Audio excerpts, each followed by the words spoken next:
আজকের আমি আপনাদের সঙ্গে সুজির দুধ পুলির পিঠার রেসিপি শেয়ার করে নেব।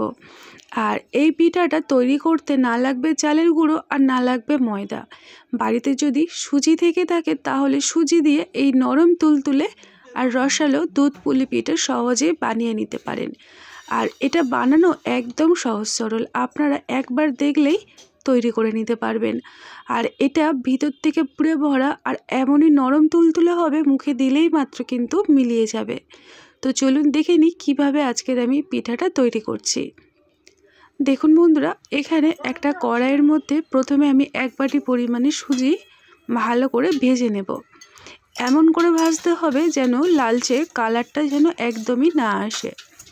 মোটামুটি 2 থেকে 3 মিনিট কম আঁচে নাড়াচাড়া করলেই দেখবেন কাঁচা গন্ধটা কেটে গিয়ে সুজিটা ভালোভাবে ঝরঝরেভাবে ভাজা হয়ে যাবে। দেখুন এই রকম করে ভেজে নিতে হবে। এবারে আমি এর মধ্যে দিয়ে দেব 1 বাটি পরিমাণে জল। যে বাটি মেপে সুজি নিয়েছিলাম ওই একই বাটি মেপে জলটা ব্যবহার করবেন। তো দেখুন আমি এখানে এক দিক থেকে জল দিচ্ছি আর আরেক দিক থেকে সুজিটাকে অনবরত নাড়িয়ে চাড়িয়ে নিচ্ছি।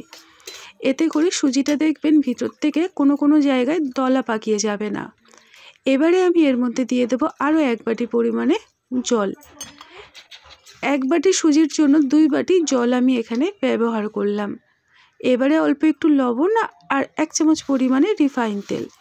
ভালো করে সুজিটাকে আমি এবারে নাড়িয়ে চাড়িয়ে একদম শুকনো শুকনো করে একটা মাখা তৈরি করব।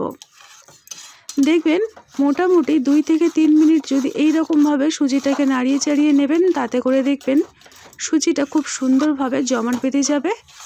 আর আজকের আমাদের পিঠা তৈরি করার জন্য সুজিটা একদম রেডি হয়ে যাবে। দেখুন সুজি আমার রেডি হয়ে গেল। এটাকে যেহেতু এখন খুব গরম আছে, আলাদা একটা পাত্রে ঠান্ডা হওয়া পর্যন্ত অপেক্ষা করব, তবে তার মধ্যে বাকি কাজটা চলুন করে নেব। এটা ঠান্ডা হতে থাক। তার মধ্যে দেখুন কড়াইয়ের মধ্যে আমি দিয়ে দেব কিছুটা পরিমাণে চিনি। এই পিঠা তৈরি করার জন্য পুরটা আমি এখন রেডি করে নেব। আর দিয়ে দেব 1 বাটি পরিমাণে নারকেল কোড়া, কিছুটা চীনাবাদাম গুঁড়ো করে দিলাম, আর দিয়ে দিলাম কিছুটা পরিমাণে কিশমিশ, আর দিয়ে দেব 4টে এলাচ ভেঙে। এলাচটা দিলে খুব সুন্দর একটা মিষ্টি গন্ধ হয়, খেতে কিন্তু ভীষণ ভালো লাগে। এবারে গ্যাসের আঁচটাকে আমি কমিয়ে দেব, দিয়ে চিনিটাকে নারকেলের সঙ্গে জাস্ট একটু গুলিয়ে নেব, আর কিছুই নয়। একদম চিট তৈরি করার কোনো রকম দরকারই হবে না। আজকের আমার পিঠার জন্য দেখুন পুরটা এই রকমভাবে আমি রেডি করে নিলাম। এটাকে আলাদা একটা পাত্রে ঠান্ডা হওয়া পর্যন্ত অপেক্ষা করব। আজকের রেসিপিটি দেখে যদি ভালো লেগে থাকে তাহলে অবশ্যই করে এই রকমভাবে একবার বানিয়ে দেখবেন। এবারে এদিকে দেখুন সুজিটা আগের তুলনায় অনেকটা কিন্তু ঠান্ডা হয়ে গেছে, তবে হ্যাঁ পুরোপুরি কিন্তু ঠান্ডা হয়নি। এই উষ্ণ হালকা হাত সহা গরম থাকবে সেই রকমভাবে মেখে নিতে হবে। আর এই মাখার সময় আমি 1 চামচ পরিমাণে রিফাইন তেল হাতের মধ্যে দিয়ে ভালো করে সুজিটাকে আটা মাখার মতো করে মেখে নিতে হবে। দেখবেন যখন পুরোপুরি ভালোভাবে মাখা হবে সুজিটা দেখবেন ফ্লপি একদম হালকা হয়ে যাবে। এবারে এটাকে আমি আলাদা একটা পাত্রে থালার মধ্যে তুলে নিয়েছি। সুজিটা আমার খুব ভালোভাবে রেডি হয়ে গেছে। এবারে একটা সাইডে আমি অল্প একটু ময়দা নিয়ে নিলাম, শুকনো ময়দা, আর অল্প অল্প দেখুন এই রকম করে লেচি কেটে নিচ্ছি। আর হাতের তালুর সাহায্যে এটাকে ঘুরিয়ে ঘুরিয়ে গোল করে নেব, একদম মসৃণভাবে একটা গোল করে নিতে হবে। অল্প একটু ময়দা লাগিয়ে আর দেখুন এই রকমভাবে হাতের আঙুলের সাহায্যে এইরকম বাটি তৈরি করে নিতে হবে। এবারে ওই যে পুরটা রেডি করে রাখলাম নারকেল, ওই পুরটা আমি লম্বাটে করে দিয়ে দিয়েছি, দিয়ে আর এই মুখটাকে বন্ধ করে দিচ্ছি। দেখুন আমি এখানে কোনো রকম ডিজাইন দেব না, জাস্ট একটু এই রকমভাবে তৈরি করে নিচ্ছি। আপনারা কিন্তু কোনো রকম নিজেদের পছন্দ মতো ডিজাইন দিয়ে পিঠাগুলো তৈরি করতে পারেন। এবারে দেখুন একই রকমভাবে আরও একটা পিঠা আপনাদেরকে আমি বানিয়ে দেখাচ্ছি। এটা তৈরি করা ভীষণ সহজ, আপনারা একবার দেখলেই তৈরি করে নিতে পারবেন। এখনও পর্যন্ত যদি একটা লাইক না দিয়ে থাকেন, ভালো লাগলে একটা লাইক, আপনার মতামত জানিয়ে আমার পাশে থাকবেন। যদি নতুন হয়ে থাকেন তাহলে আমার পরিবারে আসার আমন্ত্রণ রইল এই রকমই নানা রকম রেসিপি পেতে। এবারে দেখুন পিঠার মুখটাকে আমি পুর ভরে আর বন্ধ করে দিলাম, দিয়ে আঙুলের সাহায্যে এইরকমভাবে একটা সাইড এরকম মুড়ে দিচ্ছি। একদম সহজ সরল, খুব একদম ইজি একটা প্রসেস। আর এইভাবে প্রত্যেকটা পিঠা আমি তৈরি করে নিলাম। এবার এই দুধ পুলির জন্য দুধটাকে প্রথমে রেডি করব। তার মধ্যে দেখুন কড়াইয়ের মধ্যে আমি মোটামুটি 1 লিটার পরিমাণে দুধ এখানে খুব ভালো করে গরম করে নেব। খুব সুন্দর একটা গন্ধ হবার জন্য এই দুধের মধ্যে আমি দিয়ে দেব 4টে এলাচ, মুখগুলো মাঝখান থেকে ভেঙে দিয়েছি, যাতে করে এলাচের ভিতরে সুগন্ধটা ভালোভাবে দুধের মধ্যে মিশে যায়।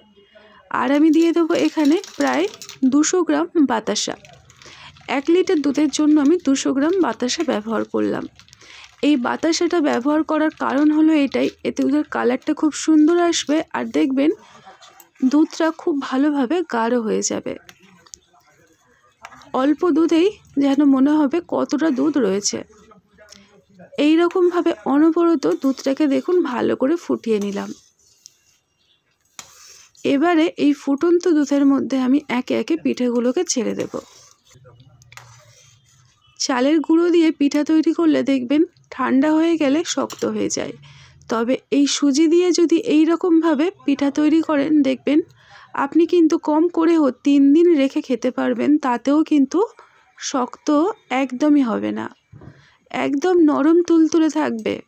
সেটা গ্যারেন্টিটা আমি আপনাদেরকে দিতে পারি। এবারে গ্যাসের আঁচটাকে মিডিয়ামে রাখবো, রেখে হালকা হাতে আমি জাস্ট তলার থেকে একটু নাড়িয়ে দিলাম। দুধটা যখন ফুটতে আরম্ভ করবে আমি দুধটাকে ভালো করে নাড়িয়ে চাড়িয়ে নেব। পিঠাতে কিন্তু আমি খুব একটা নাড়াচাড়া দেব না, এতে করে পিঠাগুলো ভেঙে যেতে পারে।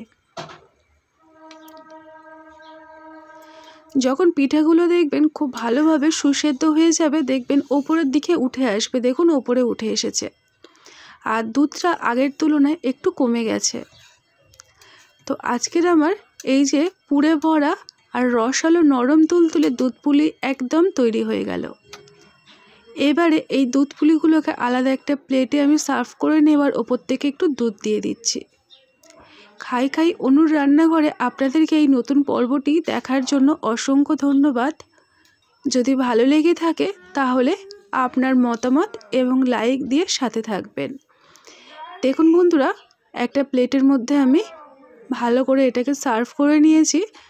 আর এই পিঠাগুলো দেখতে যতটা লোভনীয়, সত্যি কথা বলতে দুর্দান্ত হয়, এক কথায় অসাধারণ। এই পিঠাটা খাওয়ার পরে আপনার যেন মনে হবে পৃথিবীর সেরা পিঠা আপনি খাচ্ছেন। একটা আপনাদেরকে আমি তুলে দেখাচ্ছি, দেখুন বন্ধুরা কতটা রসালো হয়েছে, একদম নরম তুলতুলে, দেখুন কতটা নরম হয়েছে। তো আজকের মতো কিন্তু এই পর্যন্ত, টাটা।